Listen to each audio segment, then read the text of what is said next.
Morning students, how are you. आज हम class 6 बाल राम कथा लेसन 9 राम और सुग्रीव के प्रश्न करेंगे।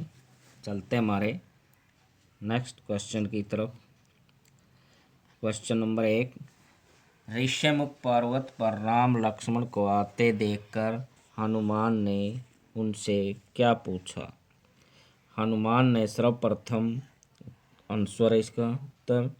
हनुमान ने सर्वप्रथम राम लक्ष्मण को सादर प्रणाम दिया और फिर कहा, आप दोनों कौन हैं और इस प्रकार जंगल में क्यों भटक रहे हैं।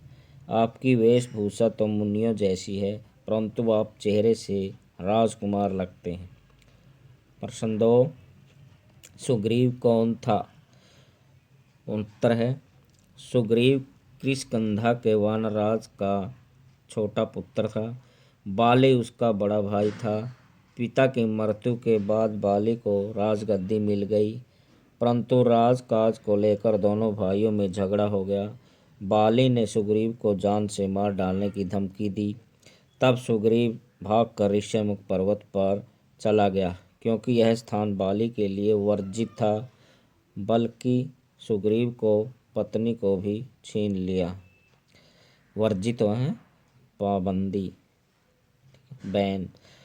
प्रश्न 3, सुग्रीव ने राम लक्ष्मण को सीता के बारे में क्या जानकारी दी। उत्तर है, सुग्रीव ने राम लक्ष्मण से कहा कि मेरे वानरों ने एक स्त्री का अपहरण होते हुए देखा, वह निश्चय ही सीता होगी। रावण का रथ इसी कृष्णगंधा पर्वत के ऊपर से होकर गया था। वह स्त्री अर्थात सीता रावण के स्वयं से छुटकाने की कोशिश कर रही थी।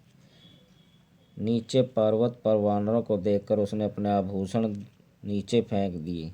यह कहकर सुग्रीव ने आभूषणों की एक पोटली राम लक्ष्मण के सामने रख दी और कहा कि क्या ये गहने सीता के ही हैं। प्रश्न 4, सुग्रीव ने अपने बारे में राम से क्या कहा। उत्तर है, सुग्रीव ने राम को अपनी पीड़ा से अवगत कराया। उसने कहा कि उसके बड़े भाई बाली ने उसे राज्य से बाहर निकाल दिया है और उसकी पत्नी को भी छीन लिया है। अब भी वह मुझे मारने का प्रयास करता रहता है। संकट की इस घड़ी में हनुमान, नल, नील आदि वानरों ने मेरा साथ दिया है। अपनी व्यथापूर्ण कहानी सुनाकर सुग्रीव ने राम से सहायता मांगी। जब राम ने कहा कि उसे चिंता नहीं करनी चाहिए, उसे उसका राम और राज्य और पत्नी दोनों मिलेंगे। सुग्रीव ने राम से यह भी सब बताया कि बाली बड़ा ही शक्तिशाली है, उसे हराना इतना सहज नहीं है। परंतु राम ने उसे पूरा आश्वासन दिया और वह समझाया कि वह कितना भी बलशाली क्यों न हो, मेरे सामने वह टिक नहीं पाएगा। प्रश्न 5, राम ने सुग्रीव की सहायता कैसे की। राम ने सुग्रीव से कहा कि वह बाली को मल्ल युद्ध के लिए ललकारे। दोनों भाइयों में भयंकर युद्ध होने लगा। राम धनुष बाण लेकर पेड़ के नीचे खड़े थे। राम यह निर्णय नहीं कर पा रहे थे कि दोनों भाइयों में सुग्रीव कौन है और बाली कौन है, अतः राम ने बाण नहीं चलाया। सुग्रीव किसी प्रकार प्राण बचाकर ऋष्यमुख पर्वत पर लौट आया।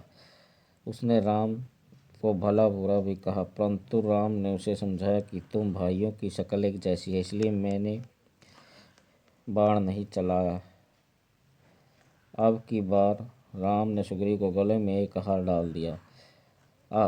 जब पुनः दोनों भाइयों में मल्ल युद्ध होने लगा तो बाली ने सुग्रीव को मारने के लिए हाथ ऊपर उठाया। तब राम ने पेड़ के पीछे से बाण चलाकर बाली को मार दिया। बाली की मृत्यु के बाद राम ने सुग्रीव को राजा और बाली के पुत्र अंगद को युवराज बना दिया। प्रश्न 6, सुग्रीव ने राम की सहायता कैसे की। उत्तर है, राम बनते ही सुग्रीव भोग विलास में, राजा बनते ही सुग्रीव भोग विलास में डूब गया। हनुमान द्वारा याद दिलाने पर उसने यह वानर सेना एकत्रित की। जब कुछ दिनों तक शुरू अपनी सेना लेकर राम के पास नहीं पहुंचा तो वो क्रोधित हो गए।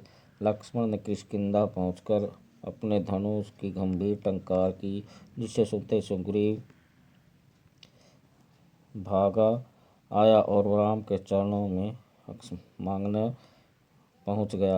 अब सुग्रीव ने वानर दल की 4 टोलियां बनाई और उन्हें सीता की खोज के लिए भेज दिया। दक्षिण दिशा की जाने वाली टोली के नेता अंगद थे। राम ने हनुमान को अपनी अंगूठी देते हुए कहा कि यदि उसे सीता मिल जाए तो उसे यह अंगूठी दे देना, जिससे कि वह समझ जाए कि तुम मेरे दूत हो। प्रश्न 7, सबकी आंखें हनुमान पर क्यों टिकी हुई थी? वेरी इंपॉर्टेंट क्वेश्चन है ये। संपाति की बातों को सुनकर सभी वानर चिंताग्रस्त थे, परंतु जामवंत हनुमान की बुद्धि और शक्ति को अच्छी प्रकार जानते थे। उन्होंने हनुमान की सोई हुई शक्ति को जगाया और कहा कि हे हनुमान, यह कार्य केवल आप ही कर सकते हैं और आपको इस काम के लिए जाना होगा। धन्यवाद।